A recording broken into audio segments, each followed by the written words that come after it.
বাস্তু দেখ এই যে এইভাবে লোক পারাপার করতেছে নদী ছিল এই যে কাজ মাছ ইন্ডিয়া থেকে চলে যাচ্ছে বাংলাদেশ। না না এগুলো ব্ল্যাক হ্যাঁ ব্ল্যাকে তো যাবে। লিগেলি গুলো গেট দিয়ে পাঠাবে। হ্যাঁ এগুলো ব্ল্যাকে যাচ্ছে, এরা দুষ্কৃতি দিয়েছে, এরা গোপনে পার হচ্ছে। গোপনে ইন্ডিয়া গেছিল ঘুরে ঘুরে এই যে আবার বাংলায়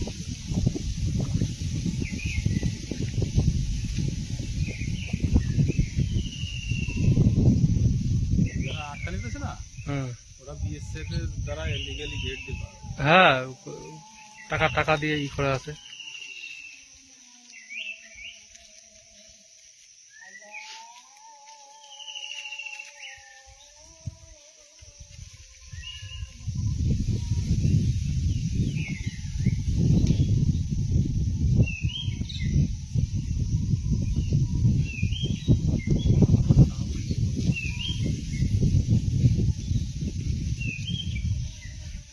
কত সহজে পার হয়ে গেল।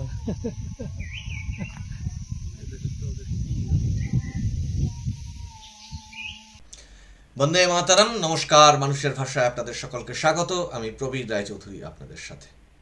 যে ভিডিওটা দিয়ে এই এপিসোডটা শুরু হলো, এই বিশেষ এপিসোডটা, সেই ভিডিওটা হাকিমপুর বর্ডারের ভিডিও। পালাচ্ছে বাংলাদেশি, ভারত ছেড়ে পালাচ্ছে। এখন এই দৃশ্যটারই অনেকটা এই ধরনের দৃশ্য আমার ব্যক্তিগত জীবনে অনেক বেশি পরিচিত লাগছে। তার কারণ এই দৃশ্যটারই একটা উল্টো দৃশ্য আমরা দেখতাম। সেটা কীরকম? ওপার থেকে এপারে ওই বাংলাদেশি আসতো ঠিক এরকম ভাবে, যেখানে নদী বর্ডার এর থেকেও সরু আছে।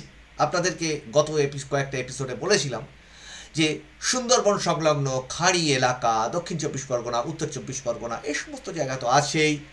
এ বাদেও ছিল যেটা, এটা তো নদী এলাকার কথা বললাম, ডাঙা বর্ডার, সেটা উত্তরবঙ্গ থেকে শুরু করে মধ্যবঙ্গ হয়ে দক্ষিণবঙ্গের বিভিন্ন এলাকায় উন্মুক্ত বর্ডার। এপাশ থেকে ওপাশে, ওপাশ থেকে এপাশে চলে এসো, শুধু চলে এসো। এপাশে লুফে নেওয়ার জন্য বসেই আছে কংগ্রেস, বাম, তৃণমূল। এবং এরা একজন আর একজনকে যতই কাদা ছোঁড়াছুড়ি করুক না কেন, এই একটা ব্যাপারে খুব একমত, যত পারো ওপাশ থেকে এসো, নিজেদের ভোট ব্যাংক বাড়াও এবং একজনকে এদের ঢুকতে দাও, কিন্তু একজনকে এই রাজ্যে ঢুকতে দিও না। সেটাকে বিজেপি। তার কারণ কি? বিজেপি আসলে দেশের মানুষের নিরাপত্তা বাড়বে, দেশের আইন কানুন চালু হবে, দেশের মানুষের মুখের অন্নের পরিমাণ, বস্ত্রের পরিমাণ, বাসস্থানের পরিমাণ বাড়বে, কর্মসংস্থানে দেশের মানুষের সন্তানদের অগ্রাধিকার, মানে কি তারাই চাকরি বাকরি ব্যবসা বাণিজ্য করতে পারবে, বিদেশিরা নয়। আর ঠিক এই জায়গাটাতেই 80টা বছর ধরে, গত এপিসোডে আপনাদেরকে বলেছিলাম, এটা সেই এপিসোডের একটা কন্টিনিউয়েশনও ধরে নিতে পারেন, যেটা নিয়ে বারবার কথা বলেছি, আগামীতেও বলে যাব, যতক্ষণ না নিঃশেষ হয় এই জামাতি, জিহাদি, পাকিস্তানি, হিজবুল মুজাহিদিন, আল কায়দা, আইসিস, আরও সমস্ত কিছু, হামাস, সব যেন এই একটা লঙ্গরখানা হয়ে বসেছিল এই পশ্চিমবঙ্গের মাটি, এবং দেশের নিরাপত্তার একটি বড় ছিদ্র হয়েছিল।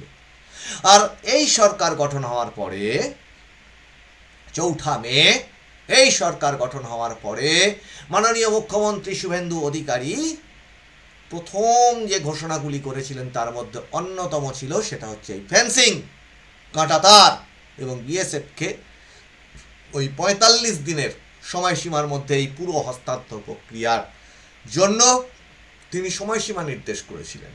এবং সেই কাজ অত্যন্ত দ্রুত বেগে এগোচ্ছে এবং বাধা পাচ্ছে। কাদের থেকে বাধা পাচ্ছে? ওই সেই বাংলাদেশি, ওই সেই মৌলবাদী, জিহাদি, জামাত, যাদের পরিমাণটা আমি বারবারই বলেছি বাংলাদেশে সব থেকে বেশি এই পশ্চিমবঙ্গ সীমান্ত বরাবর অঞ্চলগুলিতে, যেখানে বাংলাদেশের নির্বাচনে জামাত 71টি সিটের মধ্যে তাদের জেতা 68টা সিট জিতেছে এই শুধুমাত্র অঞ্চলগুলোতে। তার গ্রাফিক্স আপনাদের সামনে অনেকবার তুলে ধরেছি। এই সরকার প্রতিষ্ঠিত হওয়ার পর অনেকেই অনেক রকম জিনিস নিয়ে মেতে আছেন, কিন্তু শিকড়টার দিকে একটু লক্ষ্য করতে বলব। সব সমস্যার শিকড় কিন্তু এই সেই অনুপ্রবেশ, যা 80 বছর ধরে কুড়ে কুড়ে এই রাজ্যটাকে এবং এই দেশটাকে কুড়ে কুড়ে খেয়েছে। আর এই দেশটাকে টুকরো টুকরো করে তার মাঝখান থেকে ওই বিদেশি কমিশন, বিদেশি ফান্ডিংয়ে ফুলে ফেপে ওঠা যে টুকরে টুকরে গ্যাং, সেটা প্রথমে কংগ্রেস, তৎপরবর্তীতে ভারতবর্ষের অন্যান্য বিভিন্ন রকম আঞ্চলিক দলগুলির মধ্যে থেকে তারা আছে বিভিন্ন রাজ্যে সক্রিয়। আর তারই আর একটা অংশ যারা এই রাজ্যে আরো 34 বছর কাটিয়েছে, তারা হচ্ছে বাম, যারা ওই যাদবপুর অঞ্চলে কাশ্মীর মাঙ্গে আজাদি বলে চিৎকার করত, ঠান্ডা হয়ে গেছে গেরুয়া সুনামিতে, বলা যায় ধুয়ে মুছে সাফ হয়ে গেছে ওখান থেকে। বাকি কাজটা টুকরো টাকরা যেগুলো আছে সেগুলো তো হবেই। এরপরের অংশ যেটা 15 বছরের একেবারে রাগ ঢাক না করে একদম জামাতি, জিহাদি, হিজবুল মুজাহিদিন, আল কায়দা, আইসিসের যে মূল পরিকল্পনা এজেন্ডা, সেই সরকার তৃণমূল কংগ্রেস সরকার 15 বছর। ফলত যা হওয়ার এই রাজ্যটার তাই হয়েছে। এনাফ ইজ এনাফ বলে বাংলার এই পশ্চিমবঙ্গের মানুষ ভোট দিয়ে সুনামি ডেকে ভোট সুনামি করে বিদায় করে দিয়েছে। কিন্তু বিদায় করলে কি হবে? তার শিকড়গুলো তো ওই মাটিতে মাটিতে, গ্রামে গ্রামাঞ্চলে, সীমান্তে সীমান্তে পোতা রয়েছে। এখন সেই করে ভাবছিল দোষ বিজেপি এসেছে, তা কি হয়েছে, আমরা আমাদের মতনই থাকবো। কিন্তু আস্তে আস্তে আস্তে আস্তে এবার বুঝতে পারছে যে না, হবে না। এসআইআরে ওই মমতা বন্দ্যোপাধ্যায় যা যা কিছু ভাবে, শুধু মমতা বন্দ্যোপাধ্যায় বলবো কেন, তাতে ওই বামেরাও যুক্ত, তাতে ওই কংগ্রেসও যুক্ত করে এসআইআরকে আটকাতে পারেনি, কিন্তু কিছু ডিস্টারবেন্স করতে পেরেছে। যত রকম ভাবে ডিস্টার্ব করা যায় এসআইআরটাকে করতে পেরেছে, কারণ বুঝতে পেরেছে যে ওটা হলে শেষ। আর তাই হয়েছে, শেষ শেষ। ও আর মাথা ঘুরে দাঁড়াবে না। যতই এই এই এই তৃণমূলের ওই তৃণমূলের থেকে ছিটকে ওই গোষ্ঠী যাই কিছু হোক, ওভারঅল শেষ।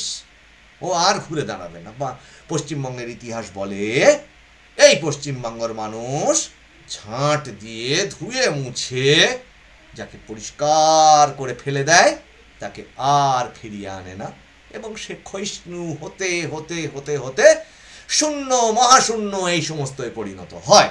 এটা ইতিহাস, এটা এই মাটিটার বৈশিষ্ট্য। এখানকার মানুষজন ধৈর্যও ধরে অনেকটা, প্রত্যেকটি টার্মকে কিন্তু অনেকটা সময়ও দেয়।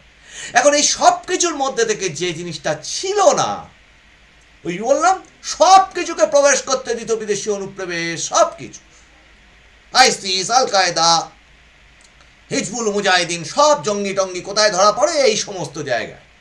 এই পশ্চিমবঙ্গের কখনো মুর্শিদাবাদ, কখনো মালদা, কখনো বসিরহাট, কখনো সন্দেশখালী, কখনো দক্ষিণ 24 পরগনার কোনো গ্রামে, সব এখান থেকে। ওদিকে এটাও মাথায় রাখতে হবে যে এই পরিমাণ অনুপ্রবেশ যদি থাকে, তাহলে সেটা কর্মসংস্থান, অন্ন বস্ত্র বাসস্থান, এই সমস্ত কিছুতে ভাগ বসানো, ওভারঅল জিডিপিটাকে, একটা রাজ্যের জিডিপিকে ধ্বংস করে দেওয়া দিনের পর দিন, একদিন না কিন্তু, 1 মাস না কিন্তু, 5 বছর না কিন্তু, 80টা বছর এইভাবে এই রাজ্যটা ধ্বংসপ্রাপ্ত হয়েছে।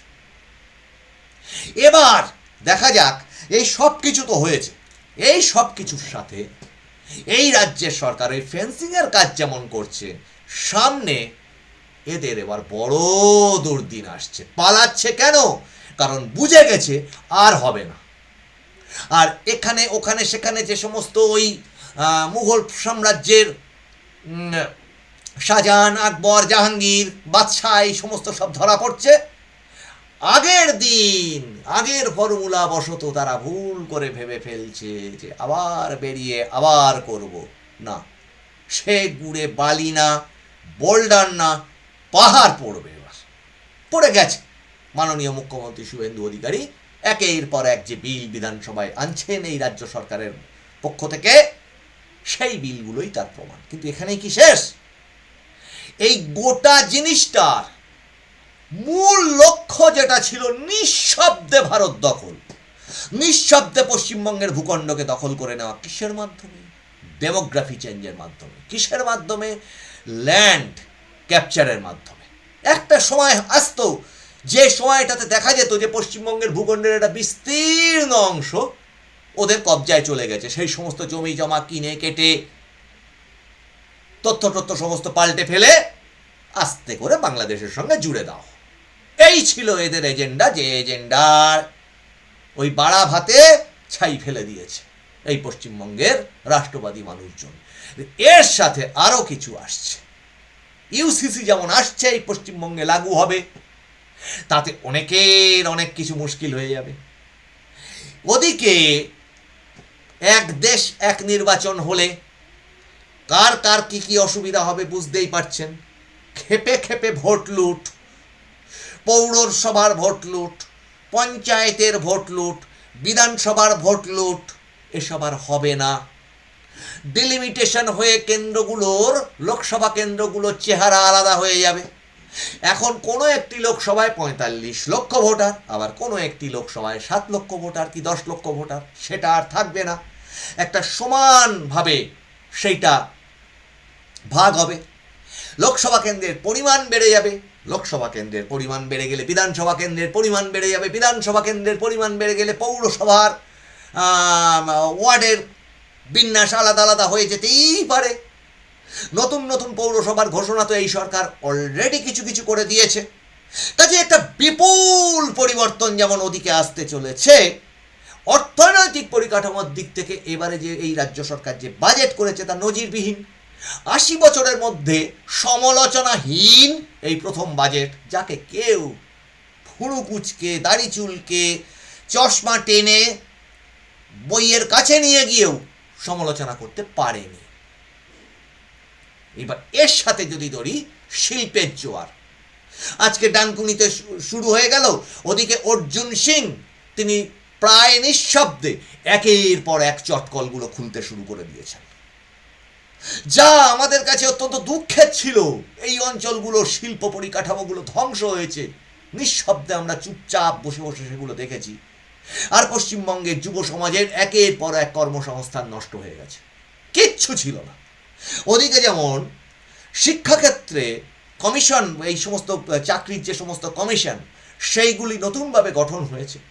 WBCS, SSC, এই SSC কমিশনের যে নতুন গঠন প্রক্রিয়া, সেটা যেমন শুরু হয়েছে।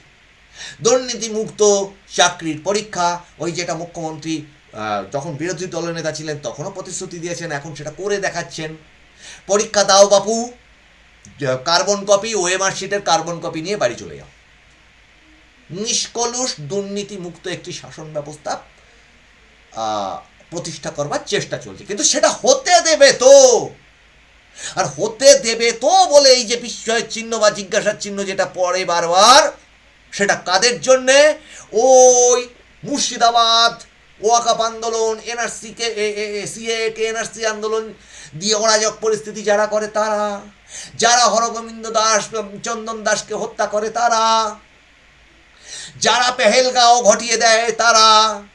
আর ঠিক সেইটা মুখ্যমন্ত্রী শুভেন্দু অধিকারী আজকে বারুইপুরে গিয়ে দেখিয়ে দিলেন, বলে দিলেন এখানেও খুঁজে খুঁজে ইন্দ্রজিৎ বাবুকে এইভাবে হত্যা করা হয়েছে, তার ধর্ম দেখে খুঁজে খুঁজে মিল পাওয়া যাচ্ছে না ব্যাপারগুলোর মধ্যে।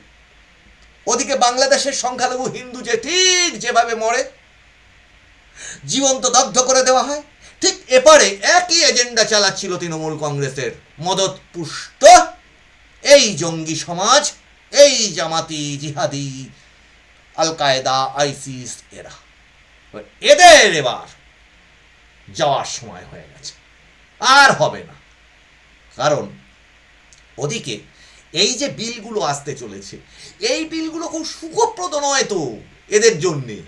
এসআইআর তো মোটামুটি মাজা ভেঙে গেছে, এবার আসতে চলেছে সেন্সাস চালু হয়েই গেছে, সেটা আরও উপযুক্তভাবে প্রযুক্ত হতে চলেছে।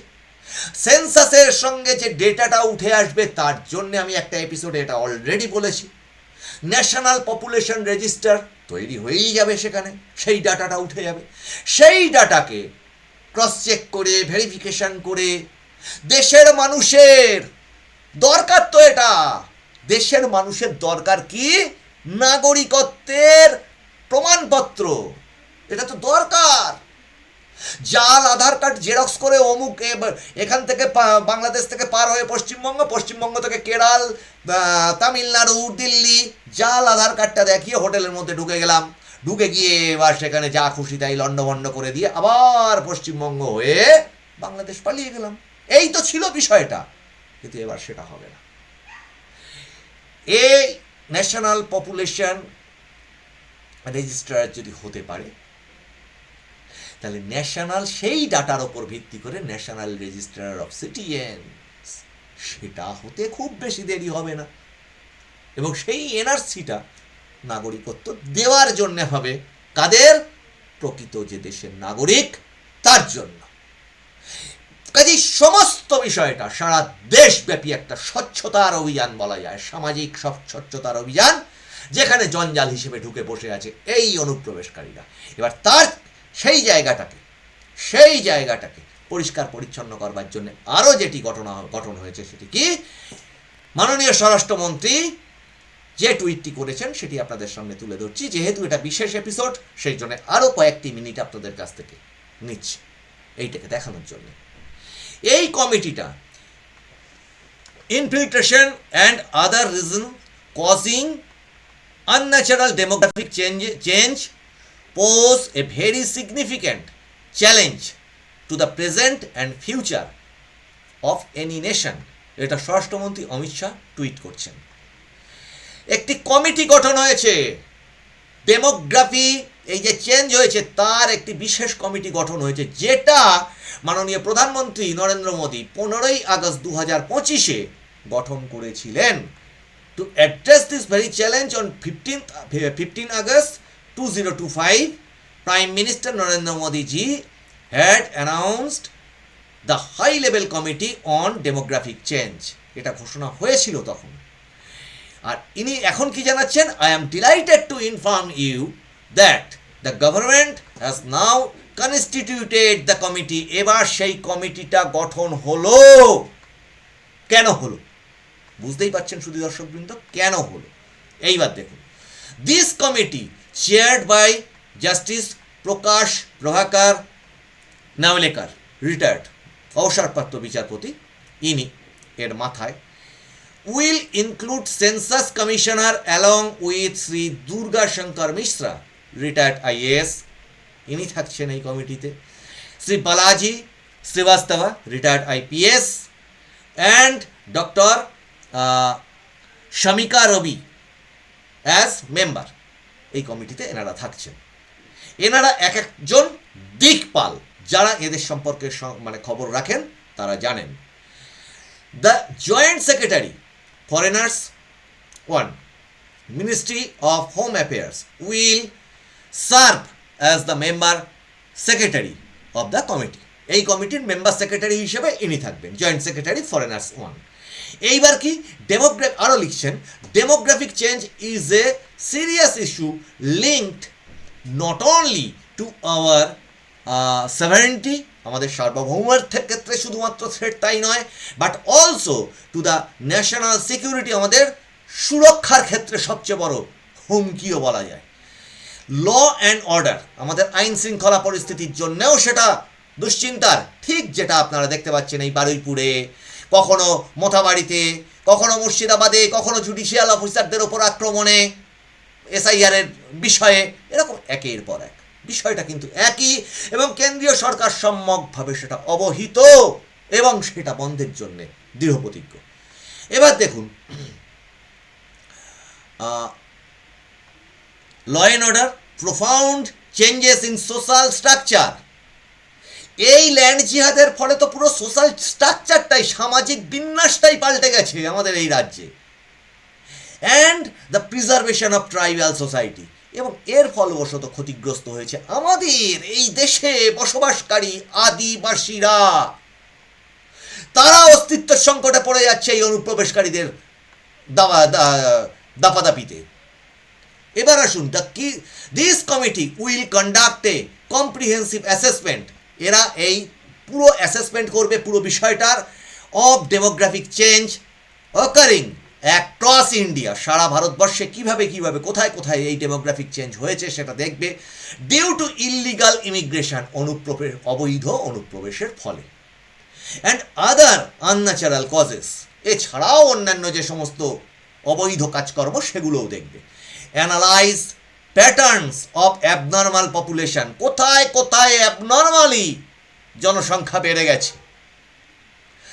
আমরা 5, আমি 5, আমরা 25, আরো বাড়াও। রিশতেদার এসে রয়েছে, বন্ধু বান্ধব এসে রয়েছে, সবটাই অনুপ্রবেশকারী, সবটাই বন্ধু, রিশতেদার এসে রয়েছে গ্রামের মধ্যে। ফলত 1000 জনসংখ্যার গ্রাম হয়ে গেছে 10,000 জনসংখ্যার। সেটা তদন্তের আওতায় এবার আসলো বলে এবার পালানো ছাড়া করবে এটা কি, তাই পালাচ্ছে। এবার দেখুন তারপরের অংশটা, illegal immigration and other unnatural causes, analyse pattern. আচ্ছা, এটা পড়ে দিয়েছি। Pattern of abnormal population shifts at the level of religious and social communities. এর সাথে ধর্মান্তরকরণও চলেছে, কনভার্সন হয়েছে।